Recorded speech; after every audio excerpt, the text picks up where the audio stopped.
While everyone's getting seated, I want to welcome everybody here today. My name's Kate O'Connor, and I'm Executive Director of the Chamber of Commerce. And we have a lot of board members here. If they want to wave their hands, could we all say welcome? This is our annual breakfast with Windham County legislators, and it's one of our most popular events, as you can tell by all the tables being filled, except for that one. You know, everybody was saying when you're in church or in school, nobody wants to sit in the front row, so we have this ghost table. I want to welcome all of our legislators. We have Molly Burke, Mike Hebert, Emily Long, Mike Morwicki. Laura Sibilia is going to be here. She's just going to be a little bit late. We have Valerie Stewart, Tristan Tolino, Becca Ballant, who is getting a cup of coffee, and Jeanette White.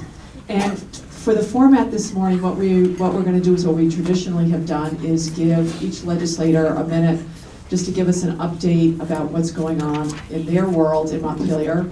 And then it's open for Q&A, because not only do we want to hear from the legislators, but they want to hear from you. So if you want to make any comments or questions, that's what really this is all about. And we'll open that up after they're done speaking. So start thinking. And we'll start with Molly.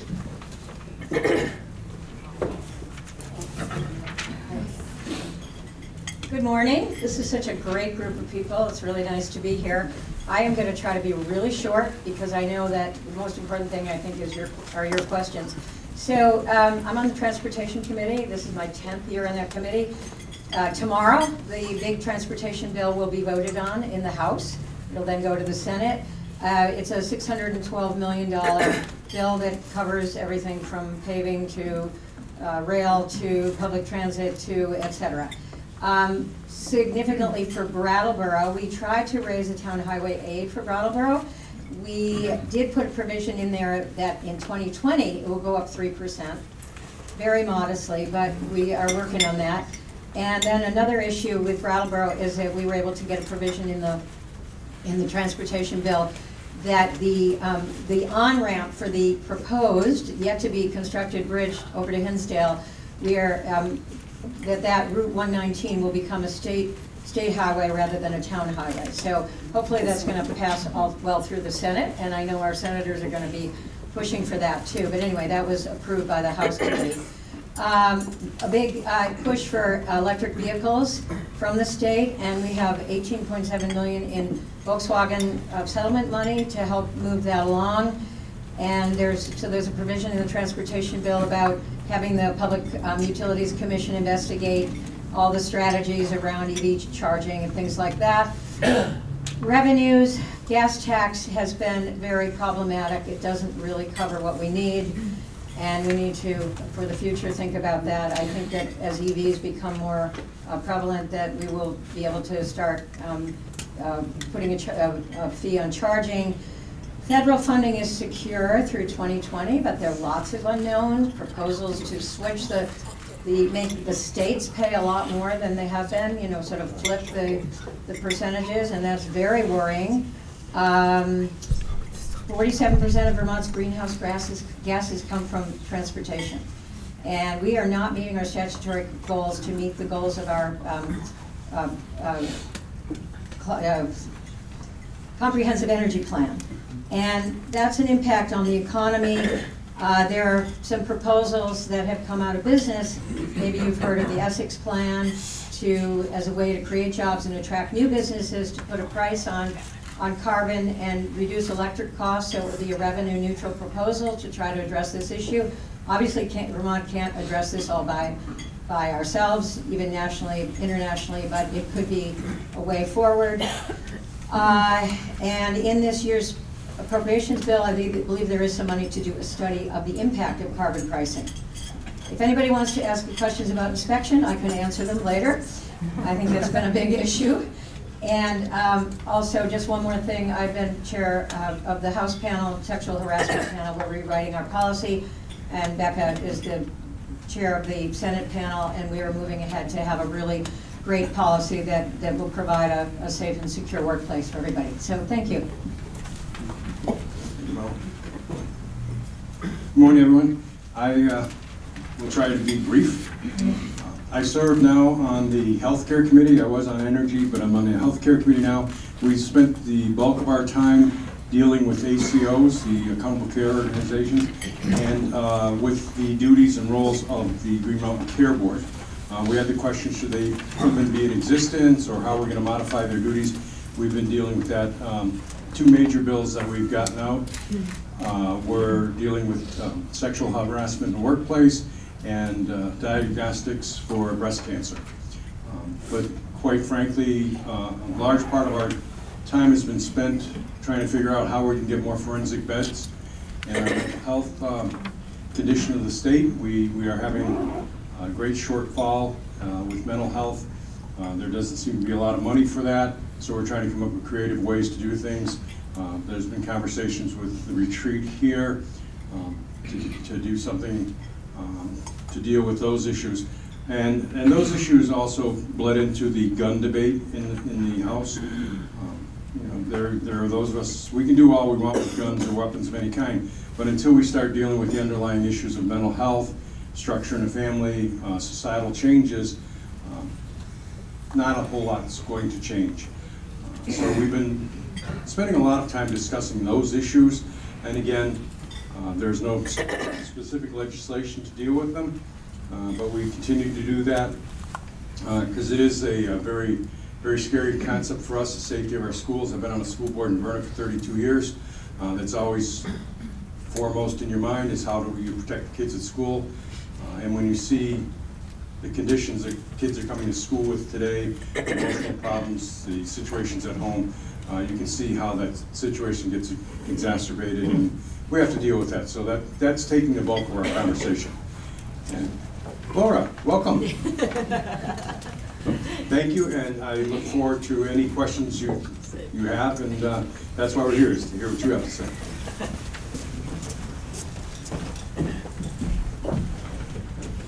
Good morning. Thank you for having us.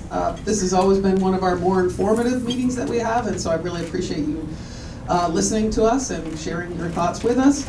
I'm Emily Long. I serve on, I'm in my 4th year serving on the House Education Committee, and in our committee this year we spent the first 2 months pretty much exclusively on one bill that will be changing, is coming to the floor this week. It will be changing the way we deliver and the way we fund special education services in our schools.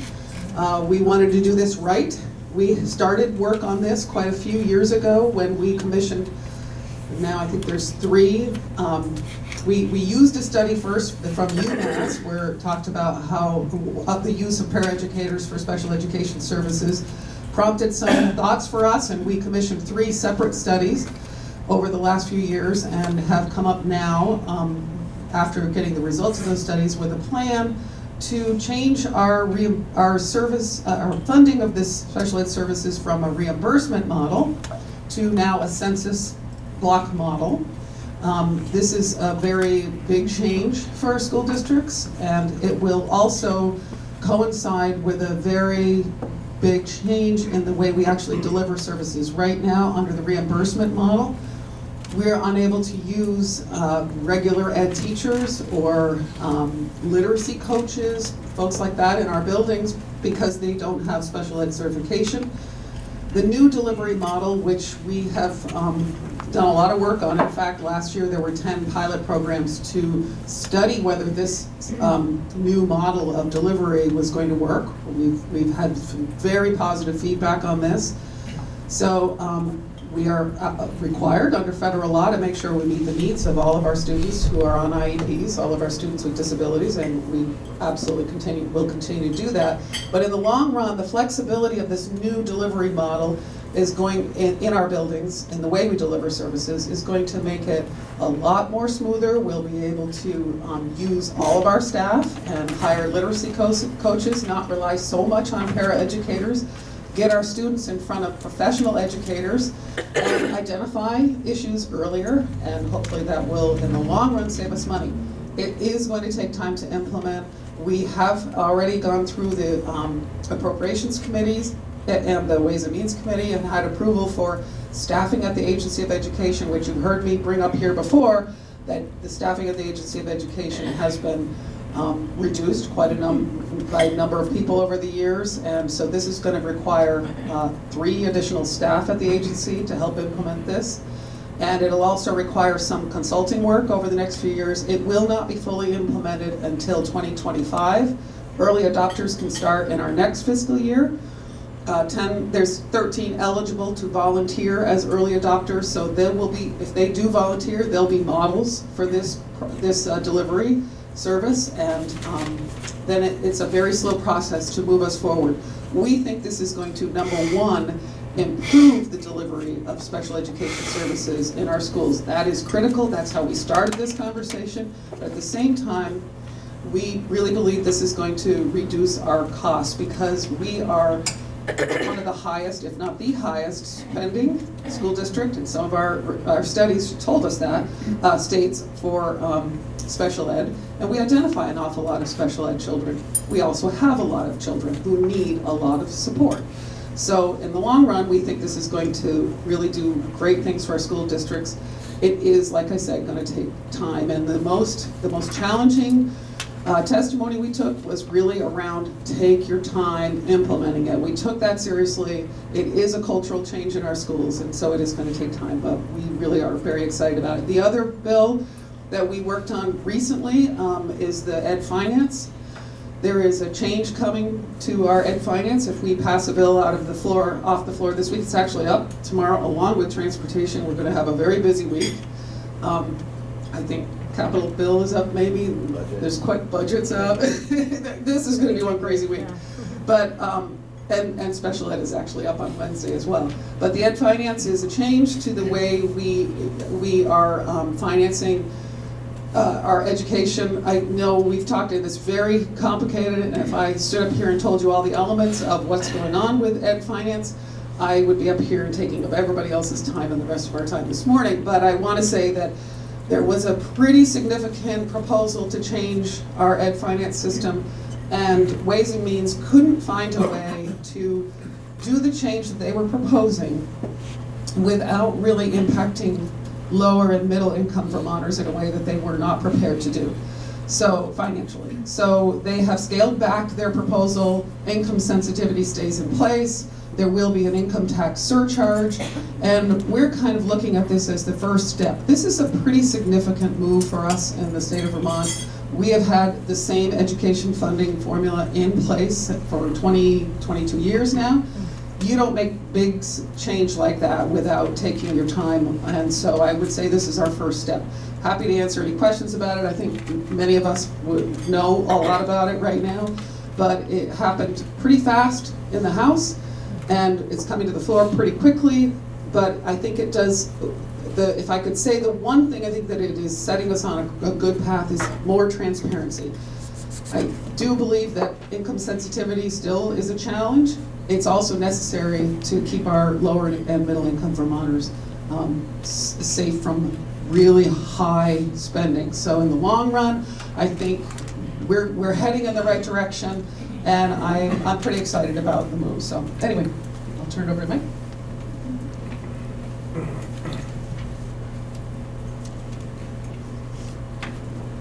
Well, good morning. Thanks for the opportunity to be here, and thanks for such a great turnout.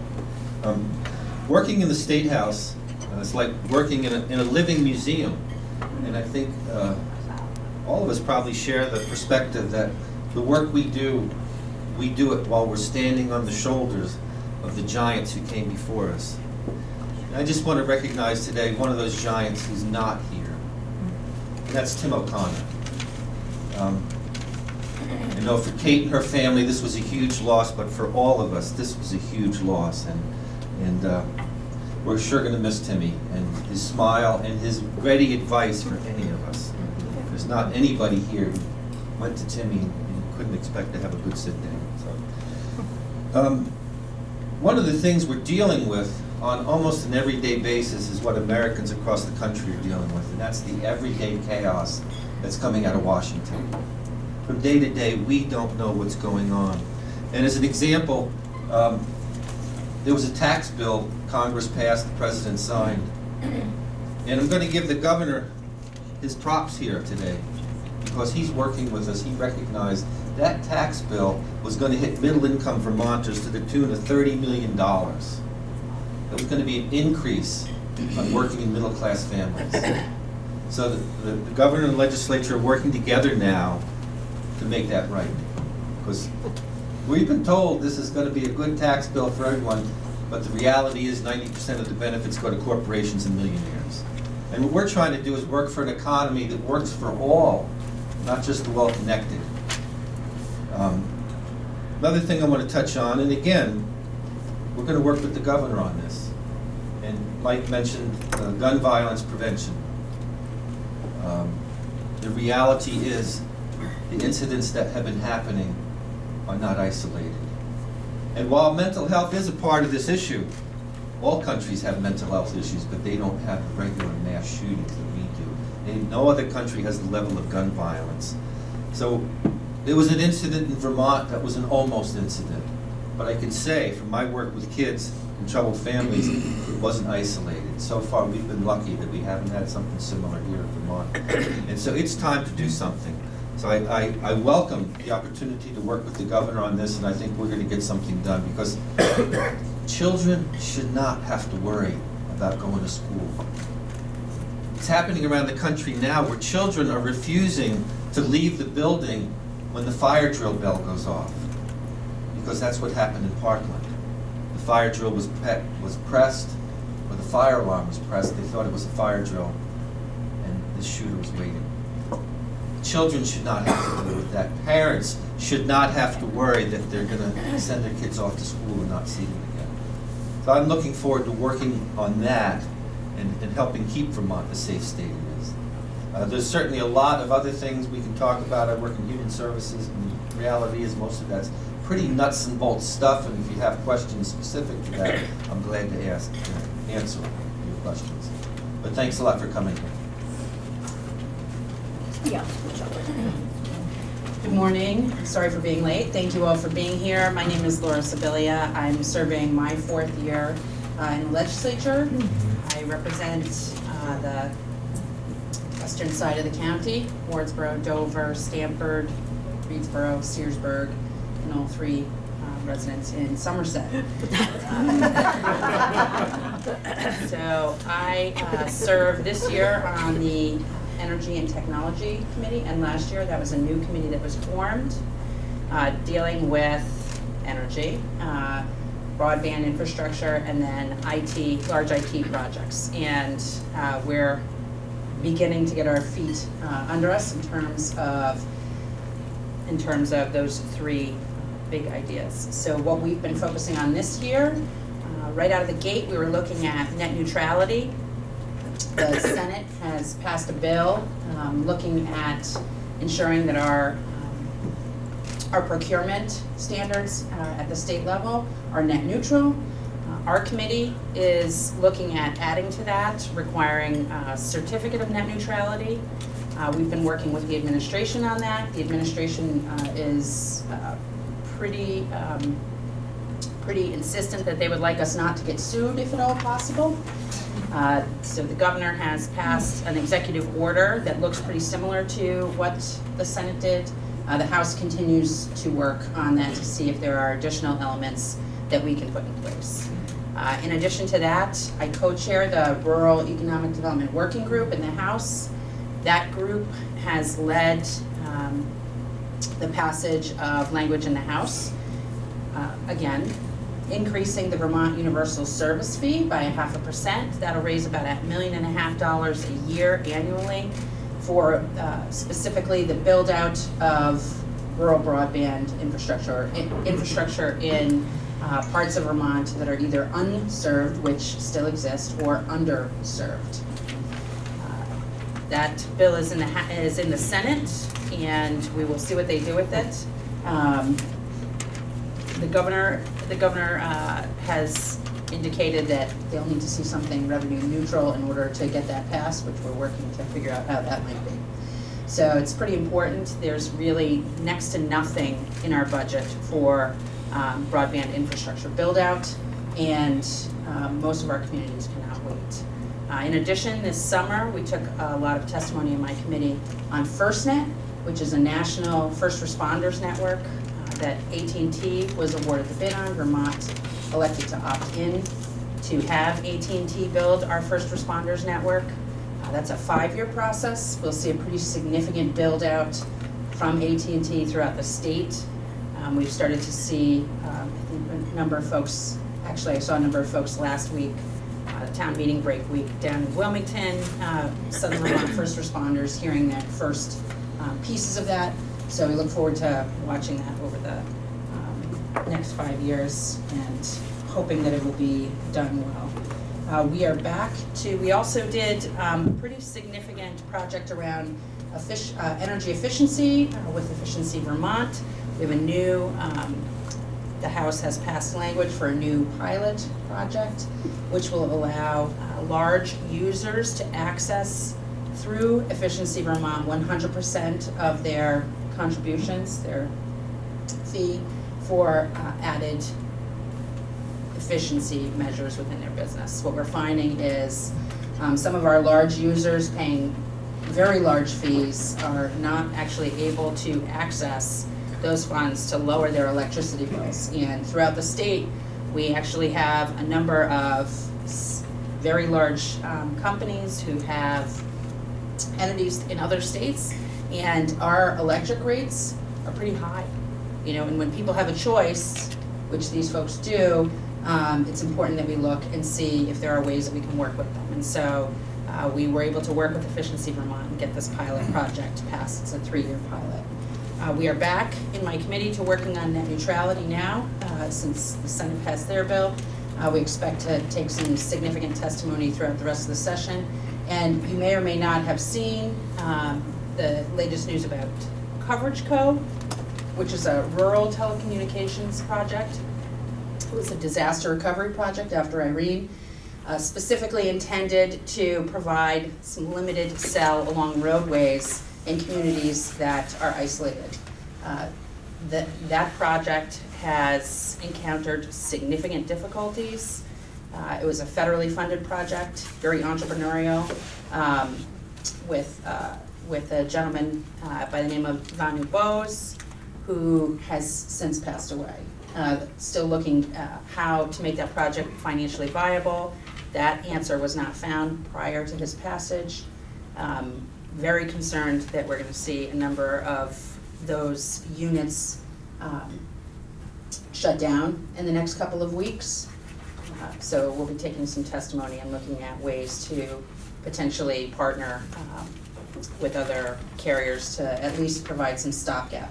It was pretty limited 2G service in some areas, but for instance, we know Grace Cottage was recently served by that. My high school, I don't know if Leland Gray, to some extent. So stay tuned on that. So thank you for having us.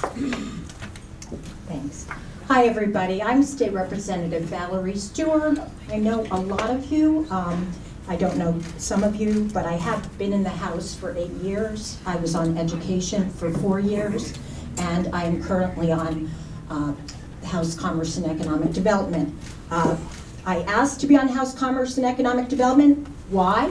Because I think it's one of the most important things our state can do, is train up the 3,000 price chopper ready high school students who graduate and don't go anywhere or do anything. Sadly, it's a terrible, a gallows humor joke that my Irish friend on Commerce with me, Jean O'Sullivan, she's a rep from Burlington, appointed by Shumlin. But at any rate, she says that because, as many of you may know, we have the highest, or one of the highest, high school graduation rates in the country, but we have one of the lowest continuation rates, or a very, low continuation rate.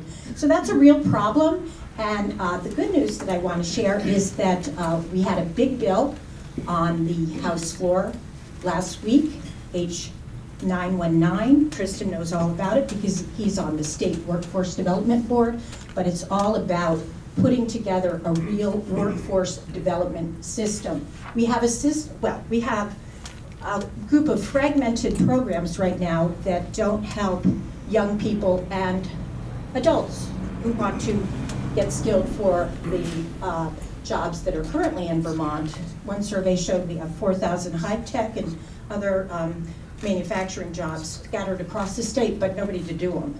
We have a high unemployment rate, which sounds great, except that what that means is we don't have the people to do the jobs that companies are creating. And we've heard that up close and personal here in Brattleboro. Thank God we have people like Adam Grinold at BDCC, everybody he works with, because they do a fabulous job with Laura, of course, at the helm, you know, really addressing a lot of the workforce challenges our local companies have. But anyway, H919 will really put together, I don't know if Tristan's going to want to say a little bit about that, but at any rate, he is on the State Workforce Development Board. It's made up of many company heads. They're doing a great job of trying to figure out how we can close the geographic mismatch between where the people are and sometimes where the jobs are.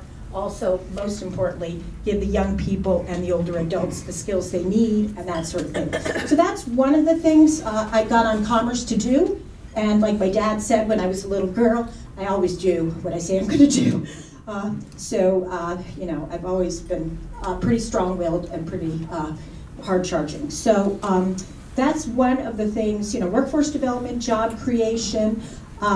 Marketing the state of Vermont is a big one. I think the people on Brattleboro Development Credit Corp know that Laura and I worked really hard on, for 2 years, 2 sessions in a row, we got $250,000 to market the state of Vermont, both internally and externally. It doesn't sound like a big number to people who work with big numbers, but for the state of Vermont, which invests very little in economic development, that's a very big number.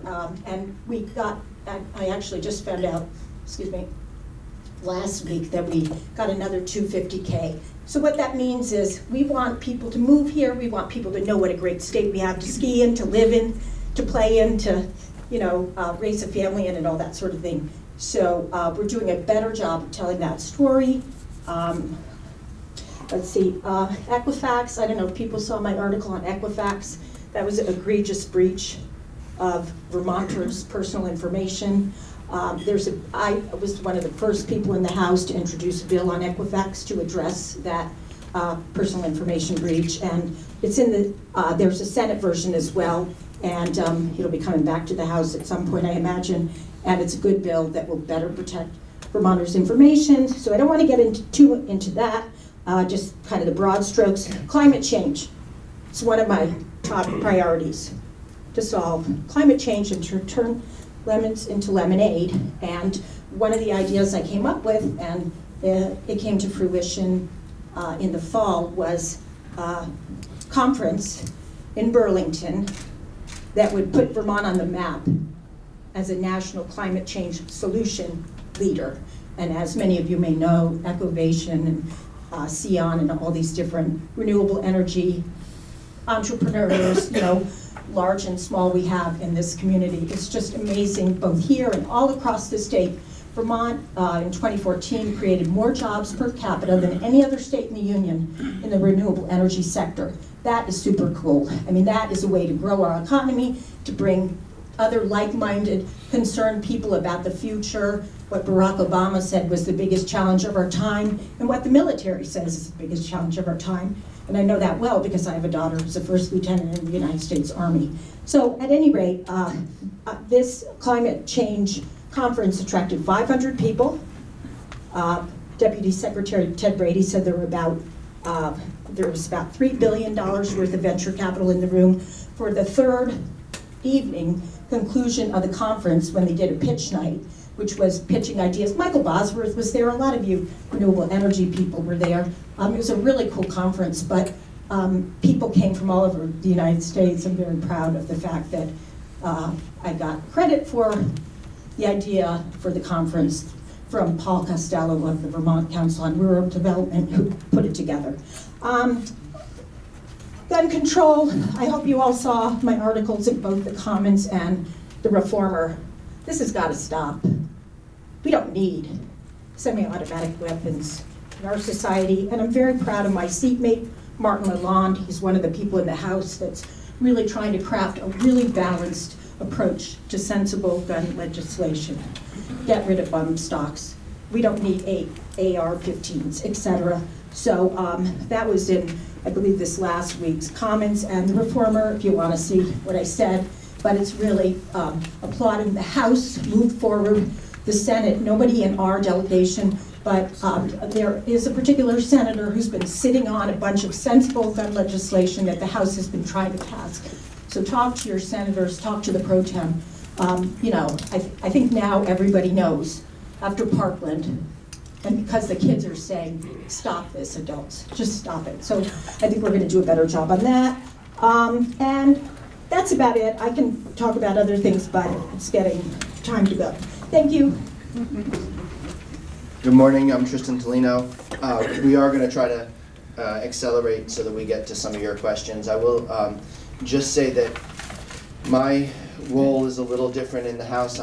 Emily is also part of the leadership team, but I tend to spend most of my time focused on process and logistics of all of the different committees and the bills that are moving through the House. As my role is the whip, I'm the assistant majority leader, and so it's very much a process and people role, and not as much on the direct policy, although because we're sort of generalists, we know a lot about most of the things that are moving, but not as much detail as if it was in one of the committees of jurisdiction that those of us who are here sit on. You know, they'll know even more under the hood detail than we will, but we have sort of that global view. Sorry.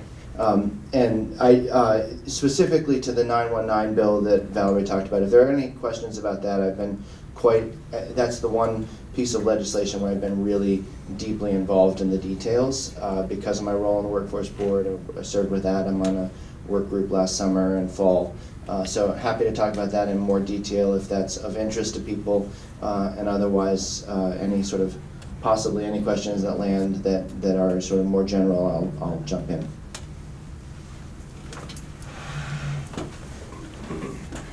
Good morning. For those of you who don't know me, I'm Becca Ballant. I live here in Brattleboro, and I serve on the Economic Development and Housing Committee as well as the Education Committee. And like Tristan and Emily Long, I'm also in leadership on the Senate side. I serve as the majority leader in the Senate.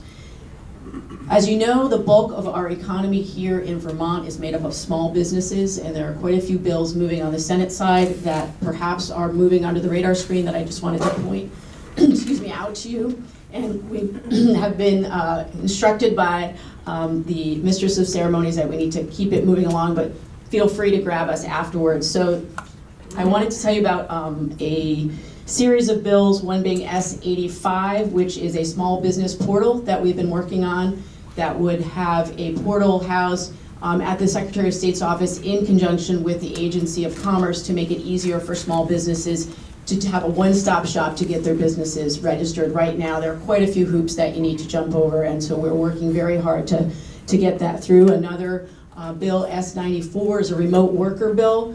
We know that we have to find niche avenues for attracting people to Vermont. We cannot compete on the tax credit front with our neighbors to the south or to the west. So we've got to find things that will attract more people here that other states are not doing. One of them, figuring out a way to attract more remote workers here. Another is thinking about something that I know makes many people's eyes roll back in their heads, which is the cryptocurrency and the blockchain and fintech revolution that is happening. Yes, I know, I know. I love it too. And so we are a leader in the nation in captive insurance, and we hope to do a similar thing on the fintech side of things. Happy to talk about it afterwards. The other that will be of particular interest to you is that we have S206, which is a point of sale protection for small businesses. We've realized that there is a problem with the, what's the word I'm looking for? The credit card processors that many small businesses buy or lease, and they're locked into contracts that are very unfair. We talked with one small business owner who's paying up to $8,000 a year for something she could have purchased for $200. So that we feel very excited about. And the last thing I wanted to mention is here in our county, when we have a lot of people interested in the tourism industry, we are finally doing something about the bed and breakfast crisis that we're having right now in relationship to them being undersold by many people taking advantage of the gig economy. So there will be an opportunity now for folks who are trying to compete with HomeAway and with other platforms on the web, you have to get your short-term rentals registered, and you need to be paying Vermont taxes for those rentals. We need to be evening the playing field for our tourism industry here in Windham County. So that, I'll leave it at that. I'm going to turn it over to Senator White. Thanks. I'm Jeanette White I live in Putney, and I serve on government operations and judiciary committees.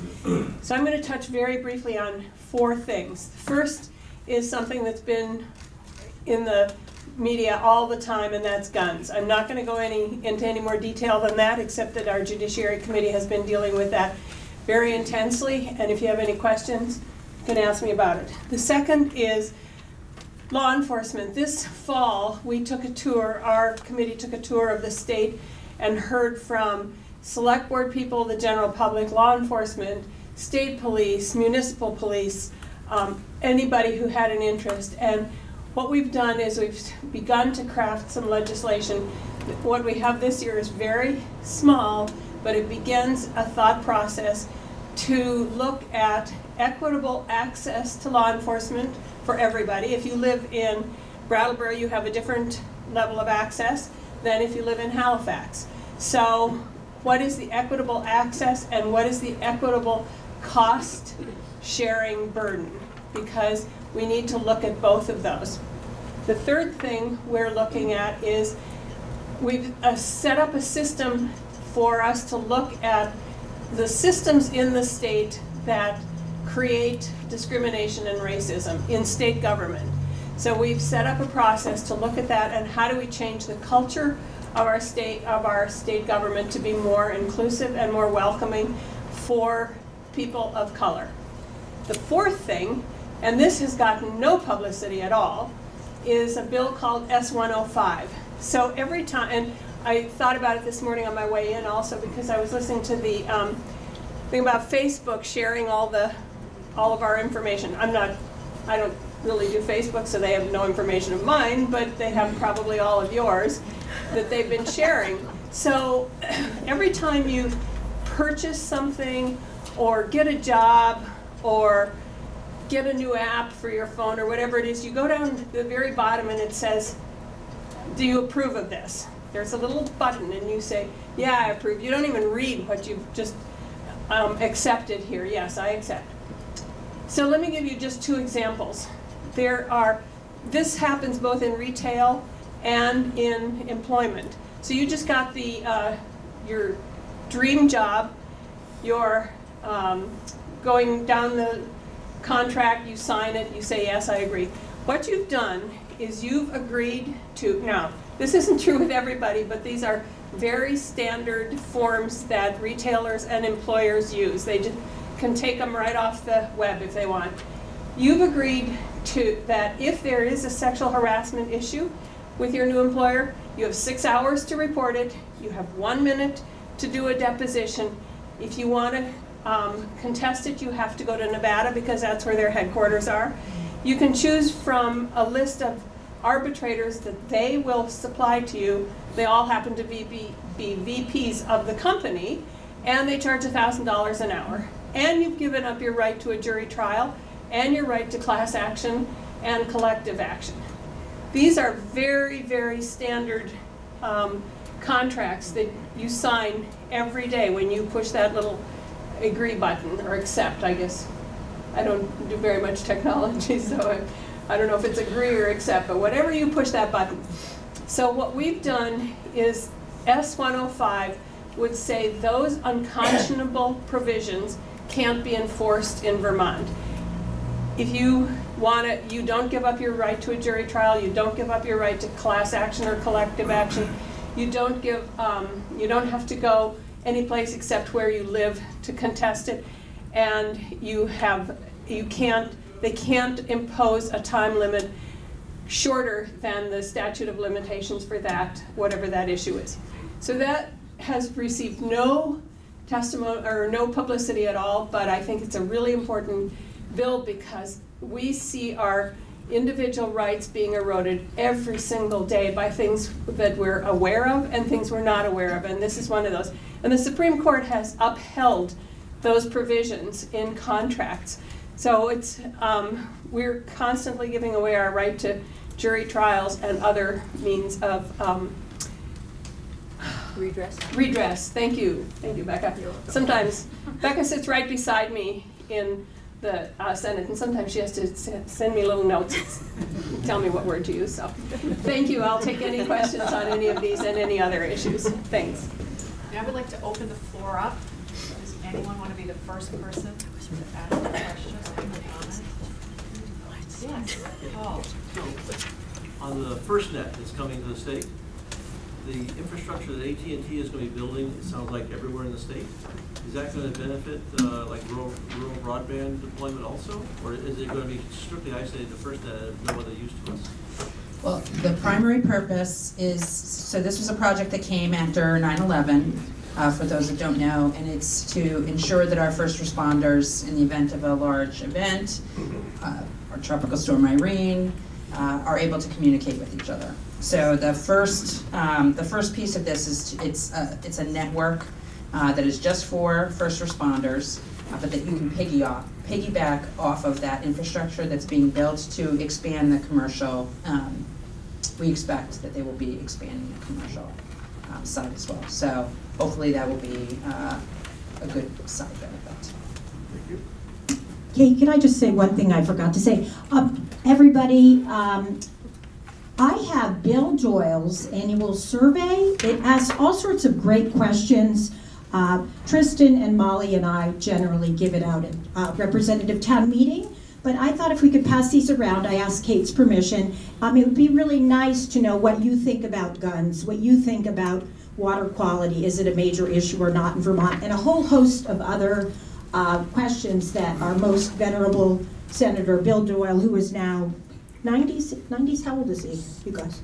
Anyway, he's very, very old. he finally did have to retire because his wheelchair, you know, it was a little bit hard for him to get around. But anyway, I'm going to pass these out, and if everyone could, you know, just take a few minutes, it's just to check it off, and you can put your name or not, but we know you're all reliable people here at this breakfast. And I just want to say, echoing Mike, that I'm wearing this green jacket in wonderful Tim O'Connor's honor, because he always wore a green jacket when he moderated for many, many years representative town meetings. So I want to echo Mike Morwicki's sentiments about what a fabulous person we lost.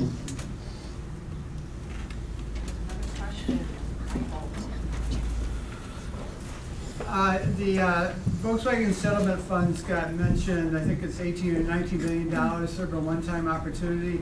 So what's currently in the House bill, and is that similar to what the Senate is proposing, and do you think the governor will go along? It's in your committee, right? Yes, it's in the budget. Okay. I don't know, it's in the budget right now, which is coming out this week. The 18 million, there are certain stipulations to the Volkswagen settlement. Maybe perhaps you know, 15% has to go to charging stations, etc. I think that I think it was thrown back to the House to decide. There was a lot of pressure to do electric buses and school buses and things like that. I know that there were some issues with the age of the buses, and it's supposed to address air quality, so that if you replace a diesel bus right now, an old diesel with a new diesel, the air quality is much better, but you know, then it's not electric for the long term. So I don't know where that's going to fall out right now. I don't know what the stipulations are, I don't know what the language says, but it should be coming out in the budget. So. But there's been a lot of talk about it, and it's a great opportunity. And hopefully it will be used in a way that's, you know, we can move forward with electrification.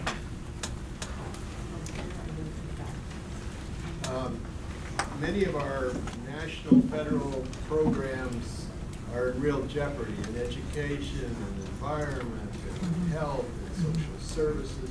You name it, they're in jeopardy.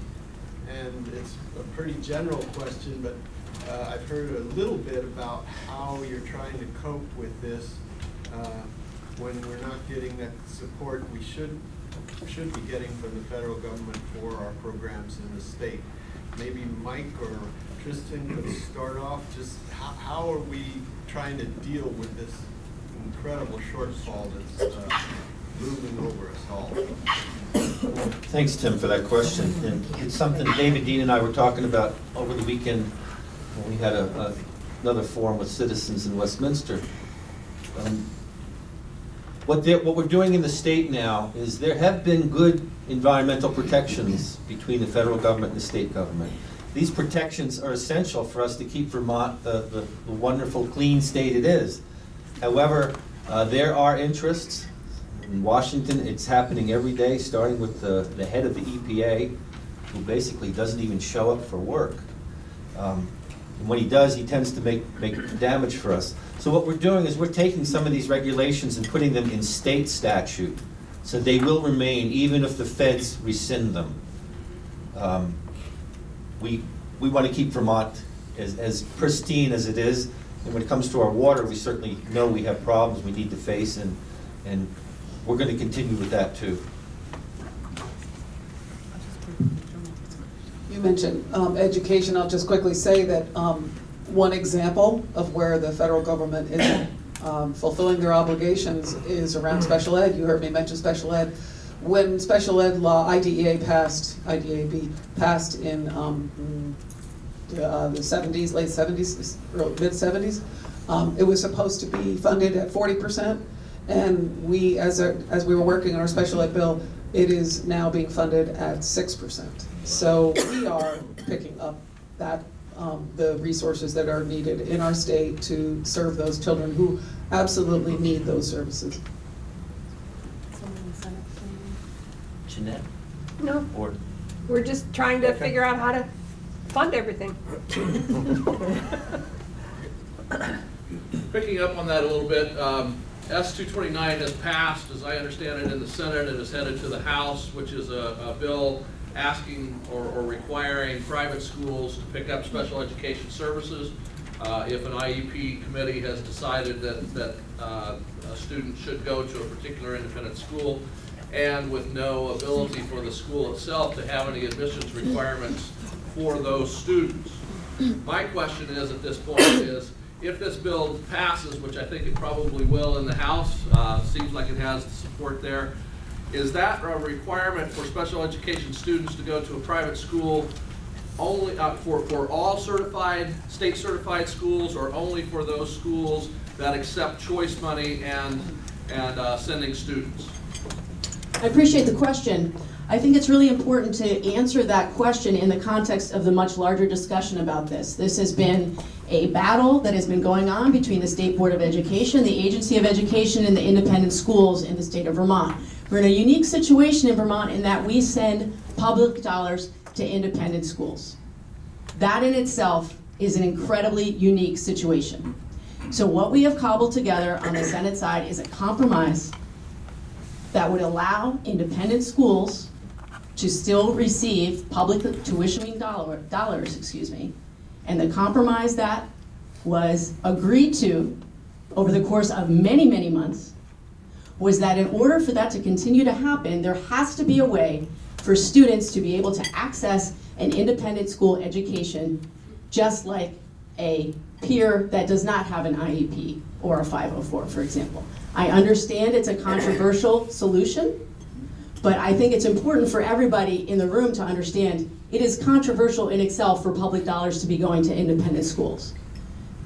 So to your question, people who apply to independent schools that are applying with an IEP would only be placed at a school for which the LEA, the local agency, determined that that was the right fit for that student. We do not anticipate this will impact many, many students across the state of Vermont, but let's agree, this is a compromise that neither side is totally happy with, but is a step forward to get closer to equity for those students who are entitled to an education just like their peers next door that are not on an IEP. Emily, do you want to add to that? But my specific question was, if you don't accept the state money, if you don't accept sending students, if you don't have state money coming into your school, but you are state certified, does this provision still apply? I don't know that I can answer that question because I think that there are 136 independent approved schools. No, it doesn't. It does not. The answer is no, it does not. But I will say that, I'll let them answer that specific question, but I have to say that Becca sits on the Education Committee and has worked really hard in trying to get this compromise. I voted against it on the floor because I personally do not think that public dollars should be going to private schools. And that's, so it's a philosophical position that I took, and there were provisions in here that I thought were very, anyway, I voted against it.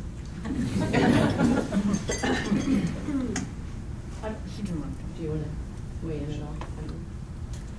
Did you want to speak? Oh.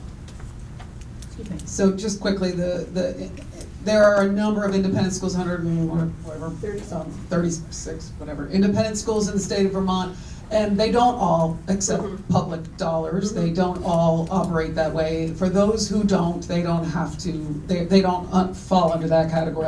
I mean, unless something changed in the bill that Becca's committee has been working on. That bill will be coming to the House soon. I think it's probably, if you guys voted on it, it's coming to our committee and we'll be working on that. Okay, thank you. We have time for one last question. So a follow-up on that. The schools that do accept tuition, and the LEA has decided that particular school is proper for this student, do they get any state funding as the public school would to help with that or not? Yes, they do. For 1 year? For as long as the student is enrolled. Yeah. The students are eligible for special education services until their 22nd birthday. And that's federal law. But I thought the bill itself said that the independent school had to pick it up after the first year. Pick up the cost of the education. I'll turn it over to Rebecca. She has to speak to the bill because it hasn't come to us. So there's two things at play here. One is the support that we are sending from, we're talking about staffing. There's staffing support and funds that go with staffing support for those schools. But the LEA will always be responsible for the education of that student. That's by federal law. Whether they're at an independent school or whether they're at a private school. Ultimately, the responsibility rests with the LEA. What isn't the year that they help with the staff? Yes. Yeah, so the year thing is that the tuition money would go to the school. But there's a provision in the bill, which is one of the things I didn't like, that says if the school can't afford or can't find teachers, special ed teachers or staff, that they will get extra funding for a year to help them to smooth the transition from not providing special ed to providing special ed. And I know we don't want to spend the entire time talking about this issue, though it's clearly important to people in the room, but I want people to understand the reason why this came before our committee is because we had family members whose children were attending an independent school that was receiving state dollars, and their older child was able to be educated at their school. The younger child wanted to attend the school that their older sibling went to, and they were told by that school, we will not be able to educate your child because they qualified for an IEP, and we do not have the ability to do that.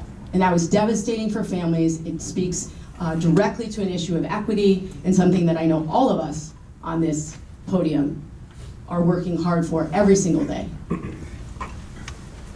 I want to thank our legislators for coming here today and thank all of you. I'm sure you'll stick around for a couple more minutes afterwards, so if anyone has any questions.